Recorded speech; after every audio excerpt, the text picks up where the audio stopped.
आज हम एक ऐसे विषय पर बात करने वाले हैं जिसे हम अक्सर अनदेखा ही कर देते हैं, दबा देते हैं, सिरे से नकार भी देते हैं, परंतु आज नहीं। आज हम उस चुप्पी को तोड़ने वाले हैं। यह विषय है भारतीय युवाओं के मानसिक स्वास्थ्य का आपातकाल। जी हाँ, आपातकाल शब्द का मैंने जानबूझकर इस्तेमाल किया है क्योंकि जब किसी देश का एक बड़ा युवा वर्ग जो हमारा होने वाला भविष्य है, चुपचाप इस दर्द को सह रहा है, तो यह किसी आपातकाल से कम नहीं है। आपके आसपास, आपके दोस्तों में, आपके परिवार में कोई या शायद आप खुद ही किसी दबाव, किसी चिंता या अंदर ही अंदर घुटन महसूस कर रहे होंगे। किसी को पढ़ाई का प्रेशर है, किसी को करियर की टेंशन, किसी के रिश्तों में उलझन या किसी किसी को तो यह सभी है। और यह सब मिलकर एक ऐसा जाल बुन देते हैं जिसमें भारत का यूथ आज फंसता ही चला जा रहा है। आज इस वीडियो में हम सिर्फ इसकी बात नहीं करेंगे, इसकी जड़ तक जाएंगे और कोशिश करेंगे कि इस वीडियो के अंत होने तक आपके हर प्रश्न का जवाब हम आपको दे पाएं। इसे ठीक से समझने के लिए हमें यह भी समझना होगा कि इन परिस्थितियों में क्या किया जा सकता है। सिविल्स डेली में छपी एक रिपोर्ट के अनुसार भारत में हर 6 में से एक व्यक्ति किसी न किसी मानसिक तनाव से गुजर रहा है। परंतु मुझे तो लगता है कि यह छोटा आंकड़ा है क्योंकि असली में आंकड़ा इससे कहीं ज्यादा बड़ा और कहीं ज्यादा भयानक है। एनसीआरबी, जो कि केंद्र सरकार की संस्था है और हर साल देश में क्राइम के रिकॉर्ड्स को इकट्ठा करती है, उसकी 2023 की रिपोर्ट में कहा गया कि भारत में कुल 1,71,418 लोगों ने आत्महत्या कर ली थी। यह और भी ज्यादा चिंताजनक तब हो जाता है जब इसमें से आत्महत्या करने वाले 14,000 लोग सिर्फ स्टूडेंट्स ही थे। स्टूडेंट्स की संख्या में पिछले एक दशक में यानी कि लगभग 10 साल में 65% तक का उछाल आया है, जो किसी भी सरकार, किसी भी समाज और किसी भी पेरेंट्स के लिए बहुत चिंताजनक होना चाहिए। यानी कि पिछले 10 सालों में हमारे देश के युवाओं में डिप्रेशन और तनाव बहुत तेजी से बढ़ा है। यह सिर्फ कोई आंकड़ा नहीं है, यह जिंदगियां हैं जो चुपचाप से बुझ रही हैं। यह देश का भविष्य है जो वर्तमान की भेंट चढ़ रहा है। भारत में शिक्षा को लेकर जो दबाव है वह स्टूडेंट्स के लिए मानसिक तनाव की सबसे बड़ी वजह बन चुका है। इंडिया टुडे में 16 अक्टूबर 2025 की यह रिपोर्ट बताती है कि दिल्ली, मुंबई, बेंगलोर और चेन्नई जैसे मेट्रोपॉलिटन शहरों में 70% स्टूडेंट्स एंजाइटी और 60% तक स्टूडेंट्स डिप्रेशन से गुजर रहे हैं। हम चाहते तो हैं कि हमारे बच्चे हर एग्जाम में अच्छे नंबरों से पास हो, लेकिन सच ये है कि जब बच्चे असफल होते हैं या मनचाहे परीक्षा परिणाम नहीं आते हैं, तो हम में से ज्यादातर लोग या खास तौर पर उनके पेरेंट्स उनके साथ खड़े नहीं दिखाई देते।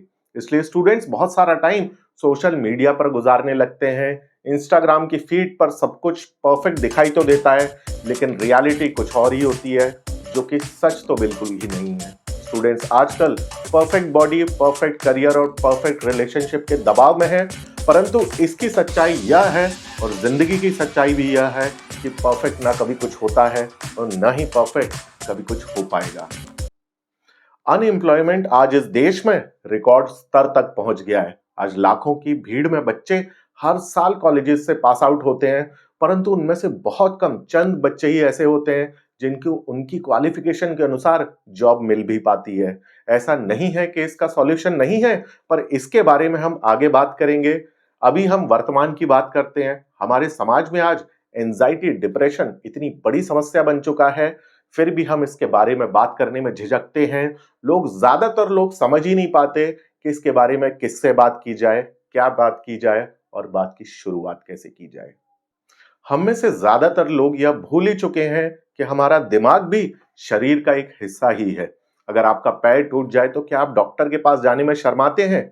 नहीं ना। ठीक उसी तरह आपका दिमाग, जो कि आपकी बॉडी का सबसे कॉम्प्लेक्स ऑर्गन है, अगर थक गया है या घायल हो गया है या उसे इलाज की जरूरत है, तो यकीन मानिए, यह कहने में कोई भी शर्माना नहीं चाहिए किसी व्यक्ति को कि मुझे इलाज की जरूरत है या मुझे ठीक नहीं लग रहा।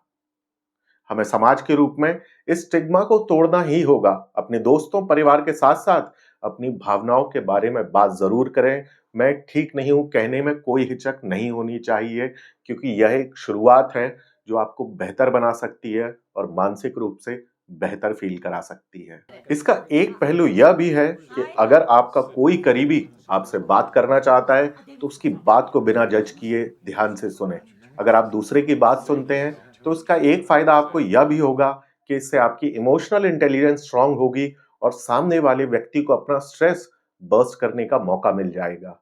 कुछ काम ऐसे भी हैं जिनकी पहल सरकार को करनी चाहिए, जैसे हर स्कूल और कॉलेज में साइकेट्रिस्ट और करियर काउंसलर को कंपलसरी किया जाना चाहिए। स्कूल चाहे गवर्नमेंट का हो या फिर प्राइवेट हो, इसमें करियर काउंसलर और साइकेट्रिस्ट की आज बहुत सख्त जरूरत है। आज के वक्त में एक सख्त जरूरत है कि अनएम्प्लॉयमेंट को दूर करने के लिए भी सरकार को नेशनल एम्प्लॉयमेंट पॉलिसी बनाने की जरूरत है। स्किल इंडिया मिशन एक अच्छा इनिशिएटिव है, परंतु इसे प्रासंगिक बनाने के लिए सरकार को कुछ बेहतर और जरूरी कदम उठाने होंगे, जैसे कि मिनिमम वेजेस को बढ़ाना। अगर आप जर्मनी को देखें तो पाएंगे कि जर्मनी में एक स्किल्ड प्लम्बर और डॉक्टर की जो शुरुआती सैलरी होती है उसमें बहुत ज्यादा अंतर नहीं होता, परंतु भारत में अगर आप देखेंगे कि एक स्किल्ड प्लम्बर और डॉक्टर की शुरुआती सैलरी में कितना अंतर है तो आपको ऐसा लगेगा ही नहीं कि प्लम्बर कोई काम करता है। कभी कभी तो इन स्किल इंडिया मिशन के तहत काम करने वाले स्किल्ड लेबर्स की सैलरी इतनी कम होती है कि वह अपनी जिंदगी का खर्चा भी ना उठा पाए। अगर आप ऐसे किसी व्यक्ति को जानते हो जो किसी डेवलप्ड कंट्री में यानी कि विकसित देश में रह रहा है, तो शायद आप यह भी जानते होंगे कि उन लोगों को अपने घर के काम जैसे कि खाना बनाना, झाड़ू पोंछा करना या कपड़े धोना काम खुद ही करने पड़ते हैं। ऐसा नहीं है कि उन देशों में डोमेस्टिक हेल्पर या मेड नहीं होती, परंतु उनकी बेसिक सैलरी, मिनिमम सैलरी इतनी ज्यादा होती है कि वहां के ज्यादातर लोग अफोर्ड कर ही नहीं पाते हैं। आपको वैसे तो यह घटना शायद याद न हो, परंतु आपकी याददाश्त मैं ताजा कर देता हूं। बात है वर्ष 2013 की, जब एक भारतीय आईएफएस देवयानी को अमेरिका में गिरफ्तार कर लिया गया था। कारण जानकर शायद आप हैरान रह जाएं, देवयानी जी आईएफएस के रूप में अमेरिका में पोस्टेड थी और अमेरिका में मेड्स को ज्यादा सैलरी देनी पड़ती, इसलिए वह भारत से एक संगीता नाम की मेड को अमेरिका लेकर चली गई ताकि कम पैसे देने पड़े। जैसे ही बात अमेरिकन अथॉरिटीज को पता चली, उन्होंने देवयानी को गिरफ्तार कर लिया। उन्हें 15 साल की जेल हो सकती थी। उन्हें 15 साल की जेल से बचाने के लिए गवर्नमेंट ऑफ इंडिया ने उन्हें वापस भारत बुला लिया।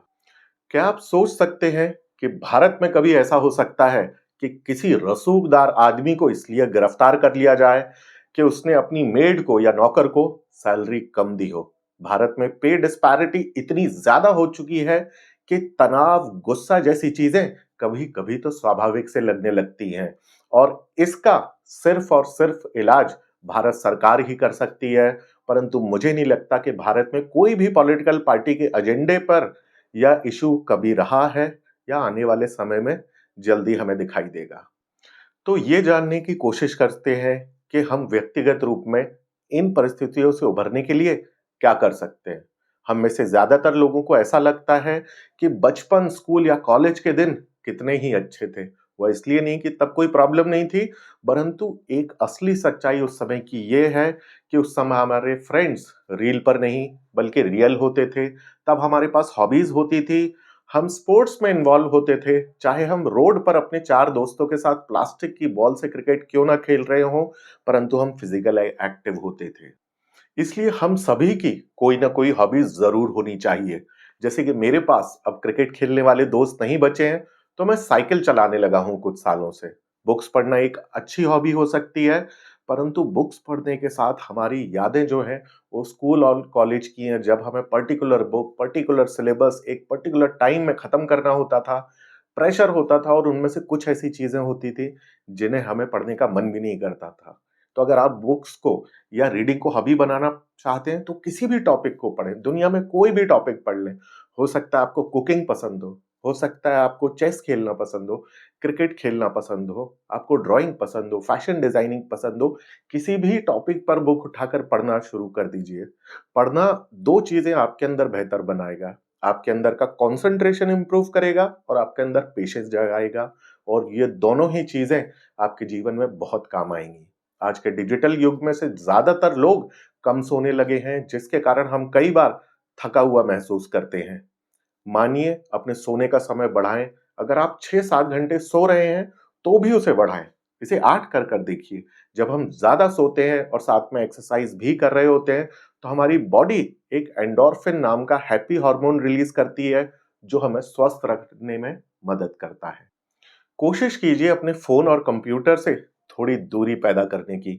अगर आपको पहले से लगता है कि आपका फ़ोन का यूसेज कम है, तो ज़रा एक बार अपने फ़ोन की हिस्ट्री चेक करके देखिए। आपके फ़ोन की हिस्ट्री में आपको ज़्यादातर चीज़ें ऐसी ही मिलेंगी, जिनकी आपकी लाइफ़ में कोई ख़ास इम्पोर्टेंस नहीं है। यह एक बहुत ज़रूरी चीज़ है, जिस पर हम में से ज़्यादातर लोग ध्यान ही नहीं देते, और वो है हमारा खाना।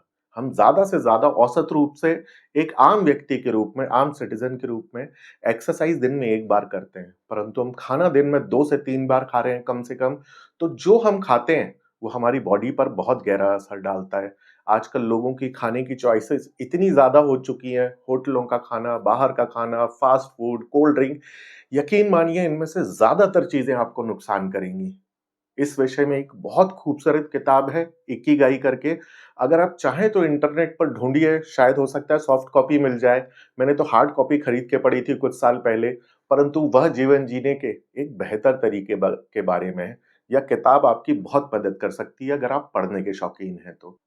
ये जो छोटे-छोटे बदलाव मैंने आपको बताए करने के लिए, ये आपकी ज़िंदगी में एक बड़ा बदलाव ला सकते हैं। हमें यह भी याद रखना होगा कि कभी-कभी हमें दूसरों की मदद की ज़रूरत पड़ती है, और अगर हम खुद डील ना कर पाएँ, तो हमें अपने करीबियों से ज़रूर बात करनी चाहिए। चाहे वो आपके दोस्त हों, आपके परिवार वाले हों, और अगर तब भी मदद ना मिल पाए, तो मनोवैज्ञानिक के पास ज़रूर जाएँ। या वो लोग हैं, जो आपको काउंसलिंग प्रदान कर सकते हैं, आपके विचारों, भावनाओं को समझने में मदद कर सकते हैं।